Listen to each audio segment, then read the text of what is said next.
नमस्कार किसान भाइयों, स्वागत है आपका शिवाजी कृषि फार्म पर। किसान भाइयों, आज हमारे सोयाबीन की अवस्था 24 दिन की हो चुकी है और कल 23 दिन की अवस्था में हमने इसमें दूसरा स्प्रे जो है वो कर दिया है। लगभग 16 दिन की अवस्था में हमने इसमें पहला स्प्रे किया था। तो पहले स्प्रे में हमने इसमें सिंजेंटा की फ्यूजीफ्लेक्स हर्बिसाइड का प्रयोग किया था और उसके साथ जो अलीका का टेक्निकल आता है जिसमें कि थाइमेथॉक्साम और लैम्डा साइलोथ्रिन का कॉम्बिनेशन होता है, उसका स्प्रे किया था, जो कि लिंक इस वीडियो में दी गई है, जहां से आप उस वीडियो को भी देख सकते हैं। अब बात करते हैं, जब हमने दूसरे स्प्रे से पहले हमारे खेत में निरीक्षण किया तो हमको पहली बात तो तना मक्खी का प्रकोप दिखाई दिया और कहीं कहीं पर हमको जो सेमिलूपर इल्ली है कहीं कहीं पर वो भी दिखाई दी। तो इस वजह से अब दूसरे स्प्रे में हमने कौन कौन सी दवाओं का प्रयोग किया है, अभी आप अपने मोबाइल की स्क्रीन पर देख सकते हैं। इन सभी दवाओं का प्रयोग हमने किया है। सबसे पहले हमने फंगिसाइड के रूप में टेबुकोनाजोल प्लस सल्फर का कॉम्बिनेशन लिया है। उसके साथ ही इमामेक्टिन बेंजोएट लिया है और उसके साथ ही तना मक्खी, गर्डल बीटल और रस चूसक कीटों के लिए बायर की सोलोमन का प्रयोग किया है। हमने NPK 20-20-20 का प्रयोग किया है और उसके साथ ही ह्यूमिक एसिड का प्रयोग भी किया है और उसके साथ ही लास्ट में हमने इसमें सिलिकॉन बेस स्टिकर, जिसको चिपको कहते हैं, उसका प्रयोग किया है। तो अब एक एक से बात करते हैं कि हमने दूसरे स्प्रे में जो भी दवाइयाँ ली हैं वो क्यों ली हैं। सबसे पहले जो हमने फंगिसाइड लिया है, इसमें टेबुकोनाजोल 10% और सल्फर 65% WG इसका प्रयोग किया है। वैसे हमारे खेत में अभी फंगस की किसी भी प्रकार की समस्या नहीं दिखाई दे रही है, क्योंकि बेसल डोज में हमने किसी भी प्रकार की खाद और सल्फर का प्रयोग नहीं किया है। सोयाबीन एक दलहनी फसल है, तो इसमें सल्फर की यदि आप पर्याप्त मात्रा में पूर्ति करते हैं तो इसमें आपका जो उत्पादन है वो भी अच्छा रहता है और आपके दाने में तेल की मात्रा भी अच्छी होती है। दलहनी और तिलहनी फसलों में सल्फर का प्रयोग करते हैं। मूंग के समय भी हमने बेसल डोज में सल्फर का प्रयोग किया था। चूँकि सोयाबीन में हमने सल्फर का प्रयोग नहीं किया था, हालांकि हमारे पौधे में जो है सल्फर की कमी नहीं दिखाई दे रही है, इस वजह से हमने ऐसे फंगिसाइड का प्रयोग किया है जिसमें सल्फर की मात्रा भी दी होती है। फंगस जनित रोगों से प्रिवेंटिव तौर पर हमने ये फंगिसाइड लिया है। यदि आपके पौधे में सल्फर की कमी दिखाई दे रही है तो आपको जो सल्फर 80% WG आता है उसका स्प्रे करना चाहिए, या फिर यदि आप ज़मीन में देना चाहते हैं तो जो बेंटोनाइट सल्फर आता है जिसमें कि 90% सल्फर होता है उसका आपको प्रयोग करना है। ध्यान रखें, यदि सल्फर की कमी दिखाई दे रही है तो टेबू सल्फर वाले फंगिसाइड से आपके पौधे में सल्फर की पूर्ति नहीं होगी।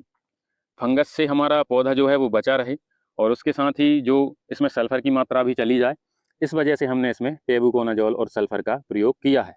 टेबुकोनाजोल प्लस सल्फर की जो मात्रा है 250 ग्राम प्रति एकड़ के हिसाब से हमने ली है। 20 से 25 दिन की अवस्था में सेमिलूपर इल्ली का प्रकोप सोयाबीन में प्रारंभ हो जाता है और कुछ मात्रा में हमारे पौधे में कहीं कहीं पर सेमिलूपर इल्ली दिखाई दे रही थी। इस वजह से हमने इसमें इमामेक्टिन का प्रयोग भी किया है। इमामेक्टिन बेंजोएट 5% SG का जो हमने प्रयोग किया है वो लगभग 125 ग्राम प्रति एकड़ के हिसाब से किया है। उसके साथ ही क्योंकि कहीं कहीं पर हमको पौधों में तना मक्खी का प्रकोप अभी भी दिखाई दे रहा था, कहीं कहीं पर तो जो तना मक्खी का लार्वा है वो हमको मरा हुआ दिखाई दिया, क्योंकि हमने पहले स्प्रे में अलिका के टेक्निकल का प्रयोग किया था और कहीं कहीं पर जो लार्वा है वो हमको जीवित अवस्था में दिखाई दे रहा था। तो इसलिए हमने बायर की सोलोमन का 100 ml प्रति एकड़ के हिसाब से प्रयोग किया था।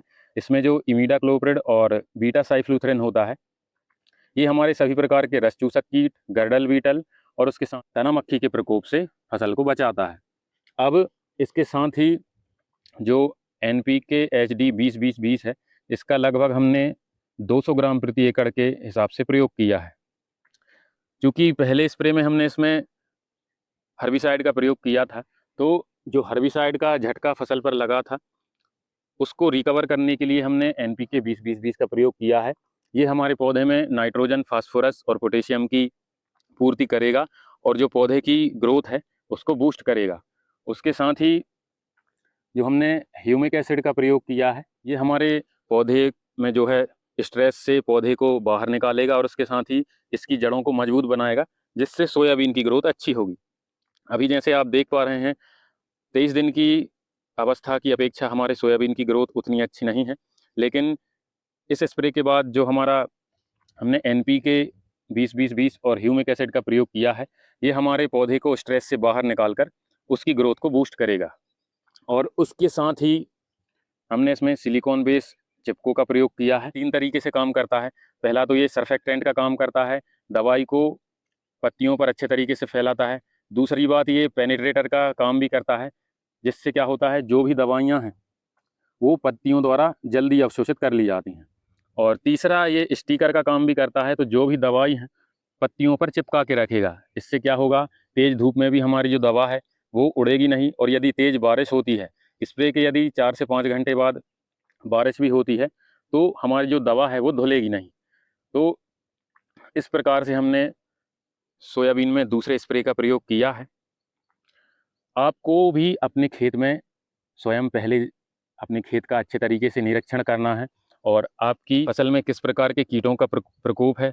यदि फंगस का प्रकोप, फंगिसाइड का प्रयोग करिए। किसी प्रकार के कीट का प्रकोप है तो उस कीट को अच्छे तरीके से कंट्रोल करने वाले कीटनाशक का प्रयोग करिए। किसी भी प्रकार के पोषक तत्वों की कमी है तो उन पोषक तत्वों की पूर्ति करिए, या तो एनपीके का प्रयोग करिए या चिलेटेड माइक्रोन्यूट्रिएंट्स का प्रयोग करिए।